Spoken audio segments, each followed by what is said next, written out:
Hello,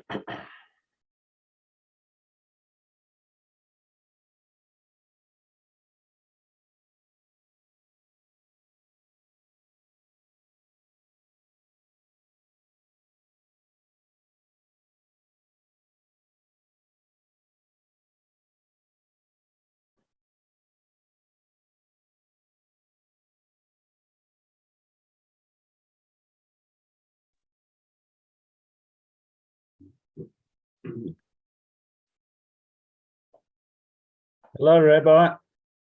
How are you? Fine, and you? I don't know why this thing is flashing. Let's hope that fixed it. That's better. Let's hope it stays that way. Okay, let me get the text up.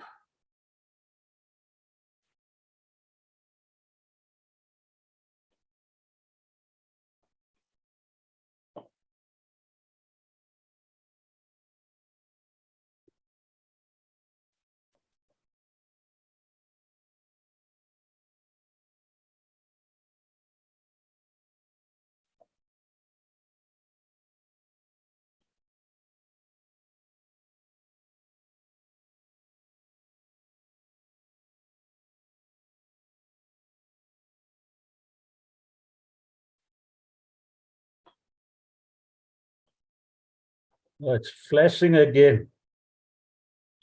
All right, Maybe you must go out and come back in again. I'm not sure. I've had this problem the last few weeks. I don't know what's going on. Okay. It's better Sure. now.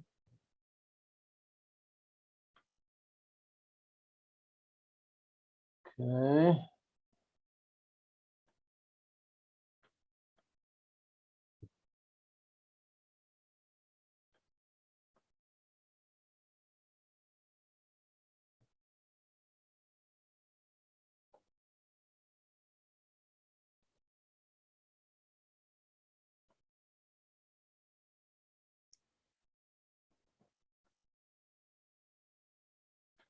The text is up, Rabbi. Yeah.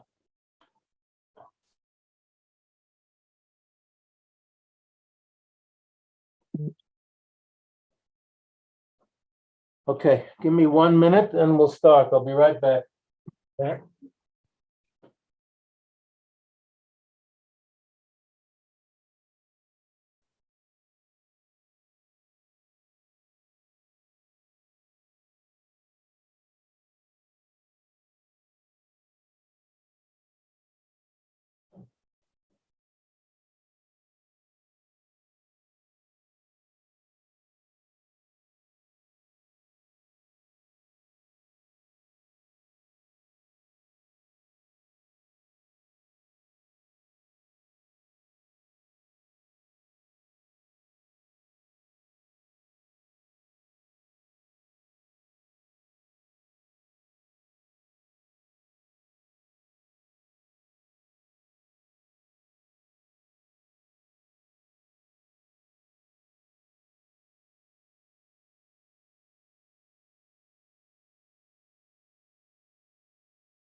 Hello, John.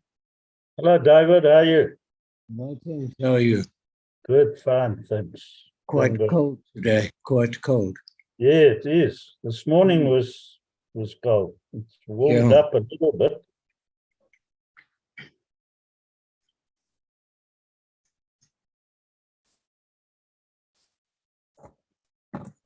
I saw there was a message from the rabbi. Yeah, no, he's here. You'll see Oh. the text is up, but he just had Okay. to excuse himself quickly. He'll be back in a minute, he said. Oh, okay.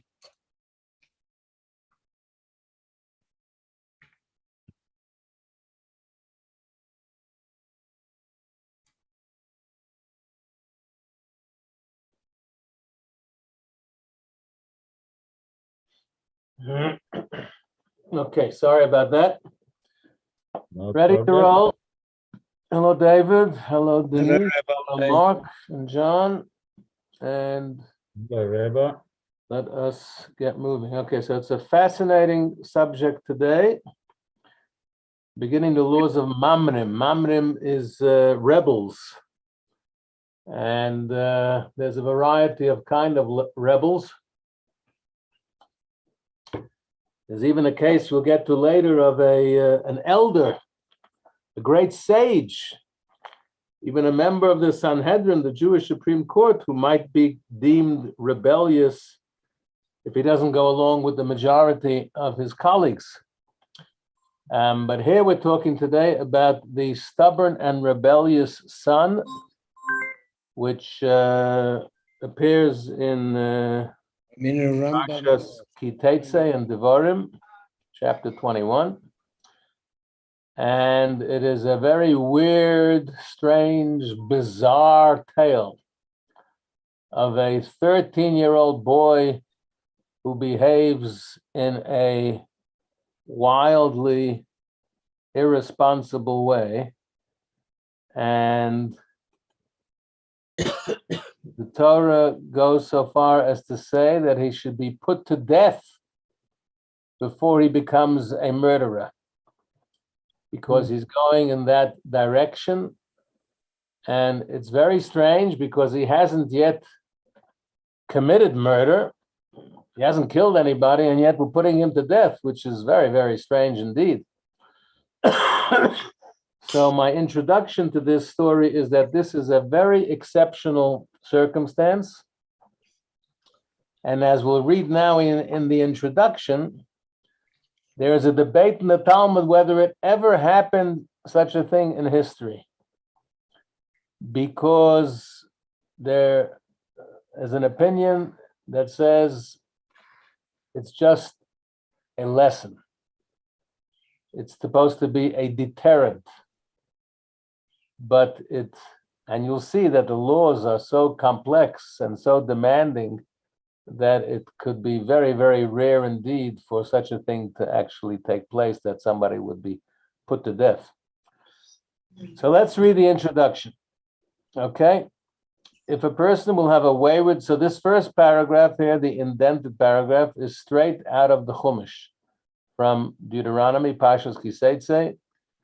If a person will have a wayward and rebellious son, Kiyele ish bein sorer umereh is the Hebrew. A wayward and rebellious son who does not heed the voice of his father or the voice of his mother, and they chastise him, they warn him, but he doesn't listen.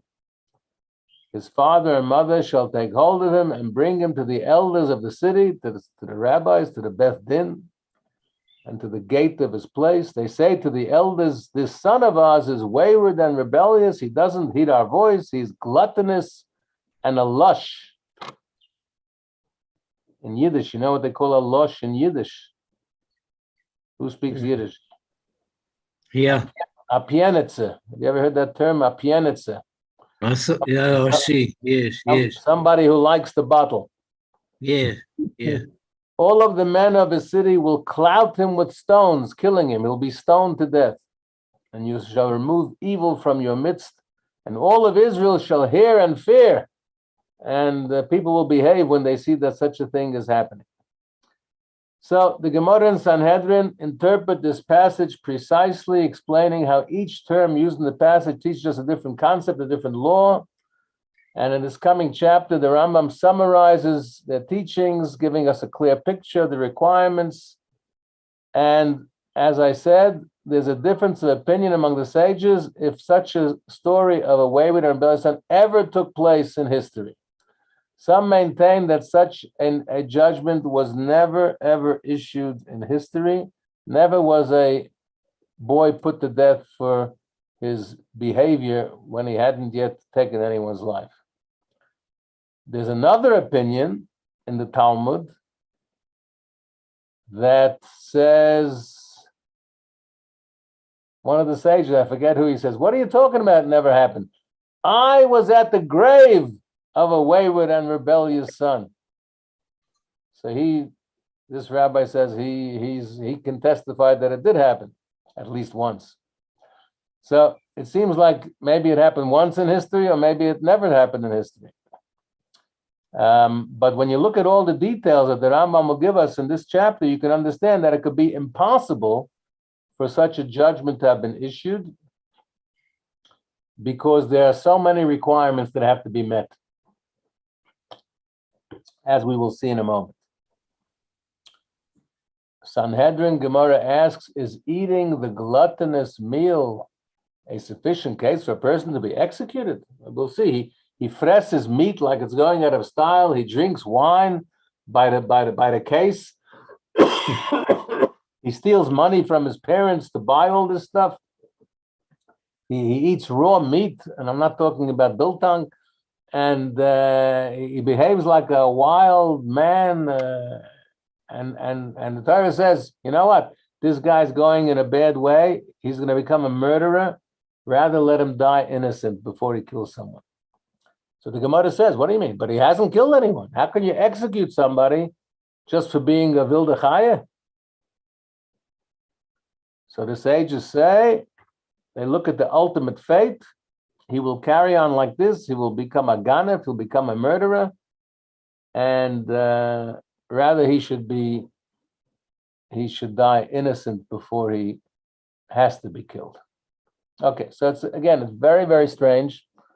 And I was always understood it as a message and as a warning for a deterrent rather than something that actually was practiced.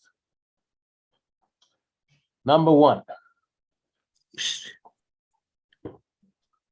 Ben Soirer Umoyer. In Hebrew, it's called Ben, a son, Soirer, who is wayward, Umoyer, and rebellious. So the Torah says he should be stoned to death. But the Torah says also you can't punish someone unless you warn them first. So where did he get a warning? So in Leviticus it says, do not eat upon the blood. What does it mean? It can be interpreted to mean do not partake of food that will lead to the shedding of blood.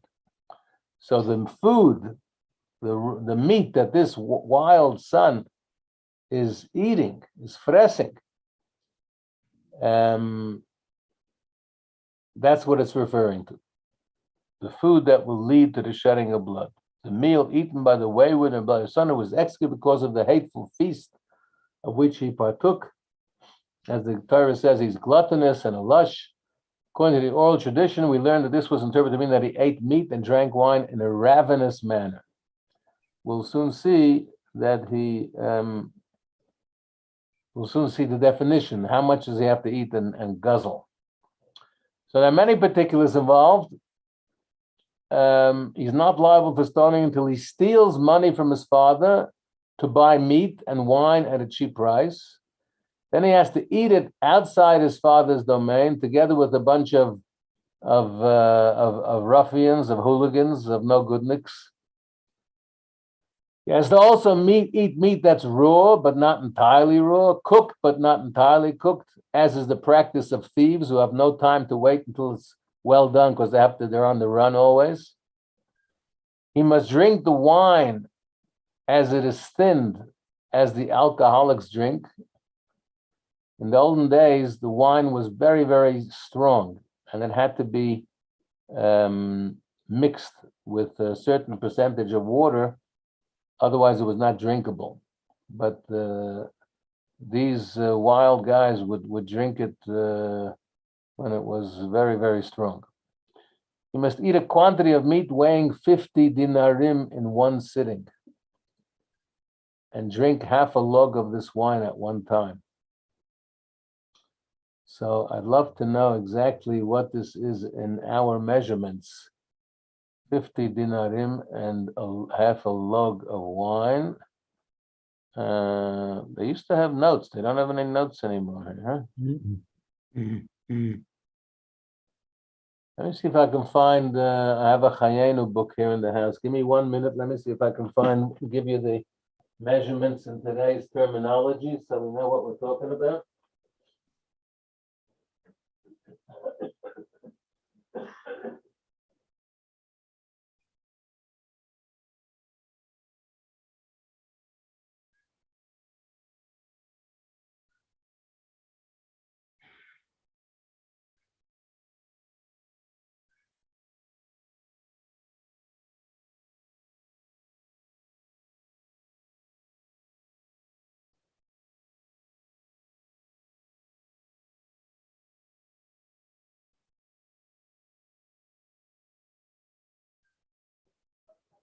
I'm on giving the share.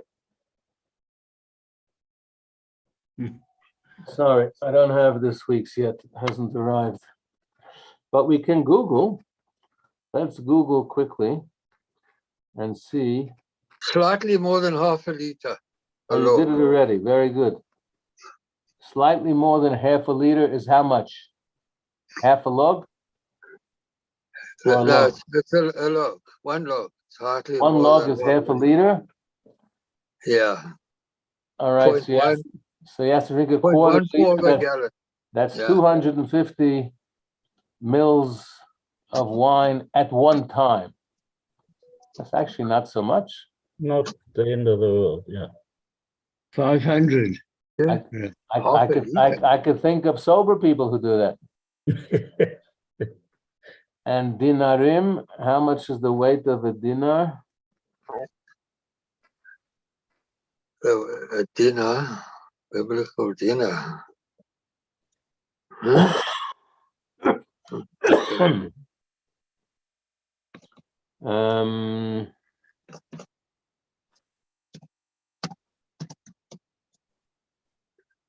The dinar was the basic amount. Dinar was, hang on, I saw it here.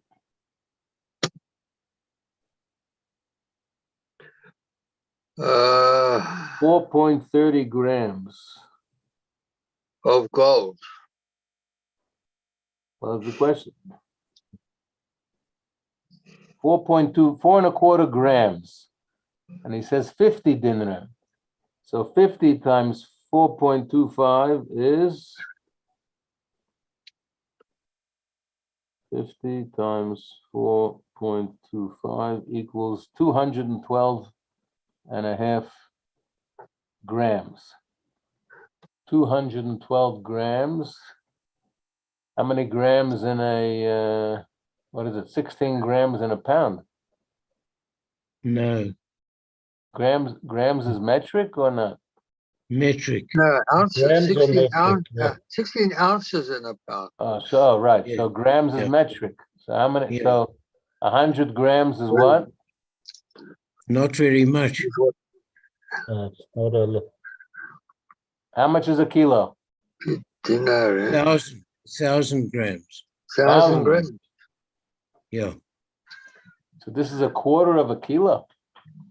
Yeah. When you go to a restaurant and you order a man's steak, what is it? 250 grams, 500 grams? What? I think 500. 500 grams is a huge steak. If you have 500 rand, you can get a 500 gram steak. Yes. Doesn't give you much. Don't feel too bad. I went to a restaurant in America. It was $80 a steak. Okay, don't do the conversion. You might have a heart attack. Yeah, you can't do that. Okay, so he has to drink a substantial quantity of wine and a substantial quantity of meat in one sitting. If he stole from his father and partook of such a meal inside his father's domain or stole from others, he's not liable. So he has to steal from his father, buy the meat and wine with that money, eat it in his father's domain. These are all a list of technicalities that have to be met. And it's very rare for all of these things to be met, as we'll soon see. If the meal involves a mitzvah, let's say it was a Pesach Seder,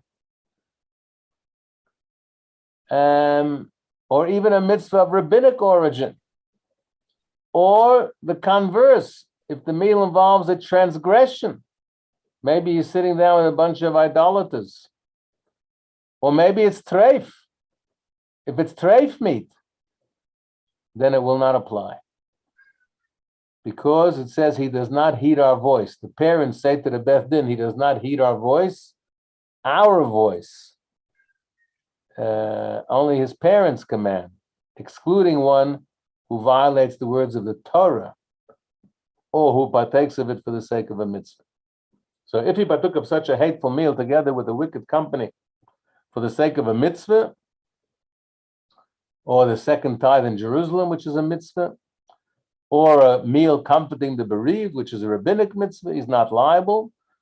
And on the other side, if he ate meat from animals that were not shechted properly, or treif, or not kosher animals, or creepy crawlies, or if he ate on a fast day, which is also a rabbinic transgression, and all of the above, he will not be liable for execution. So these are many, many exceptions to the rule, and there's still more exceptions coming, which you'll see. From this, you'll see why it probably never happened in history. 3, if he partook of any type of food but did not partake of meat. So a stubborn, rebellious son cannot be a vegetarian or a vegan. He's got to be a carnivore. So even chicken is not good enough. Can't be fowl. It's got to be red meat. So if you had 49 dinars weight of red meat and 1 dinar of chicken, he's not liable. If he drank other beverages but not wine, he's also not liable. So vodka and whiskey don't count. 4, when he ate raw meat and undiluted wine, it's also not liable. Has to be, we said before, a mixture or partly cooked. The rationale is that this is an occasional occurrence, not something that a person will be drawn after. It's not something you can constantly do. It's like a one-off. We're worried about that he'll continue along this way and he'll get worse and worse until he robs and kills people. Similarly, if he ate this meal of salted meat on the 3rd day after it was salted or drank fresh grape juice, he's not liable. Again, a person will not be drawn after such matters. 5, for this transgression, the Torah does not punish a child who has not come to the age where he is responsible for the observance of mitzvahs. Similarly, a man who has matured and is independent is also not stoned to death because he ate and drank such a hateful meal. At one point, so you'll see, is only a small window in age when this applies, because it says ben. Ben is a son, meaning a child, a young son. So how old is it? So he has to be bar mitzvah, but he still has to be young. So according to the oral tradition, we learn that this law concerns a youth of 13 years old between the time he grew 2 pubic hairs and the time at which his entire male organ is surrounded by pubic hair. Now, you should know that when do you become bar mitzvah? On your 13th Hebrew birthday, you become bar mitzvah. But by biblical law, it's not enough just to be on the calendar, on your passport or your ID book, that it's your 13th Hebrew birthday. You also have to have physical maturity. What is the halachic minimum definition of physical maturity that you are a bar mitzvah? To have 2 pubic hairs. Okay? When you're a kid, you don't have any hair over there. When you're older, it starts growing. So the minimum to show that you're bar mitzvah, you reach majority age, the maturity is a minimum of 2 pubic hairs. Now, once you start growing the hair, so then it grows and grows. And at a certain point, it's completely surrounded by pubic hair, not just 2 hairs. So the whole window of this stubborn and rebellious son is from 13 years of age with 2 pubic hairs before his whole organ is surrounded by hair. So I don't know, it's a couple of months probably. 6. Oh, here he says 3 months. The entire period is liable is only for 3 months from the time he manifests signs of physical maturity. For it is possible that his wife will conceive and her fetus will be recognizable within 3 months. What does that have to do with anything? Theoretically, at 13, you could get married. And you could father a child.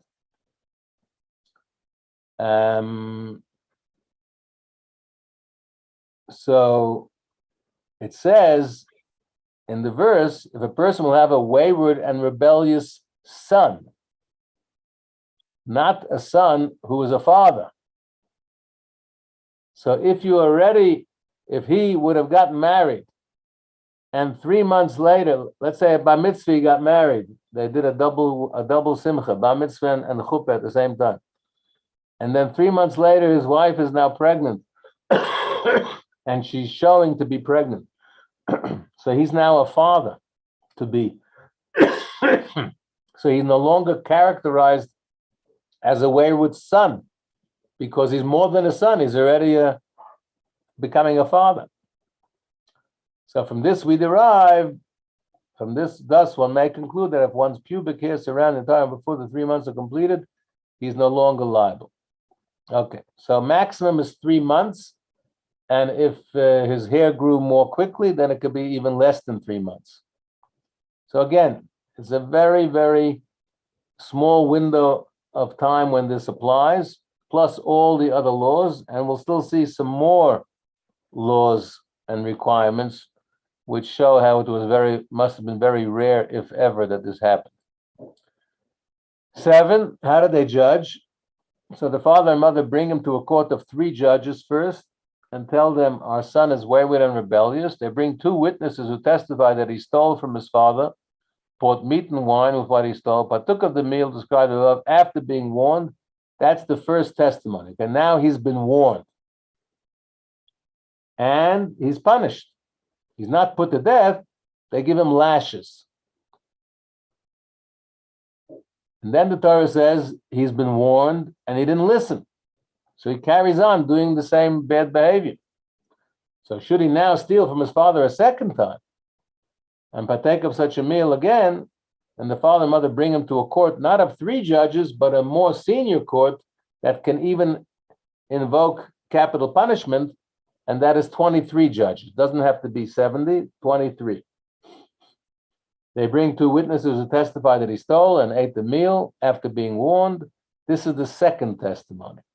It is acceptable if the first 2 witnesses also deliver the same witness of the first case could be the witnesses for the second case.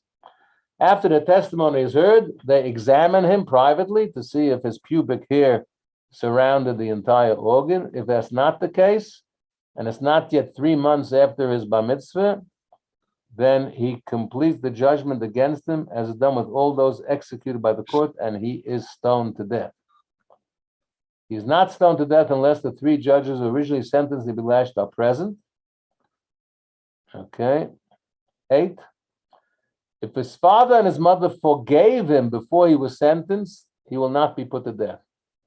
One would imagine that parents would not want to see their child die, even if he's a wild son. 9. If he fled, he ran away from town. If he fled before he was sentenced to death, and afterwards, when they found him, he already had hair around his whole organ, he's not liable. But if he was sentenced and he fled after he was sentenced, even if they find him at age 25, the death penalty still stands on him. 10. If his father desires to convict him and his mother does not desire, the mother has more rachmanis usually, right? Or the mother desires and his father doesn't, which is the exception, he will not be judged. He will not be put to death, because it says, Oviv ve'imai, his father and mother shall take a hold of him, and if they're not on the same page, it will not apply. Similarly, here's another bunch of exceptions to the rule. If one of the parents has had his arm amputated, or was lame, or dumb, or blind, or deaf, he will not be executed. Why? Because the verse in the Chumash says, his father and mother shall take hold of him. If they don't have arms, how can they take hold of him? And they will bring him to the court, which means they have to be able to walk, so they can't be lame. And they will say to the Beth Din, it means they cannot be dumb, they have to be able to speak. And they will say, this son of ours, so they have to be able to see this son, so they can't be blind. He does not heed our voice, he doesn't listen to us. So that means they have to be able to speak, because they warned him. So this is again a huge list of exceptions. 11. The scriptural decree that a wayward male son should be stoned to death only applies to a boy, not to a girl. Because can you imagine a girl drinking, fressing wine and meat and wine like that? Very unusual for a female to do that. They're much more refined than us males. And so it only applies to a male. That's why it says ben soreru moira, a stubborn and rebellious son. Likewise, a tumtum and an androgynous are also excluded. A tumtum is one who we do not know what gender he or she is because the genitalia is covered.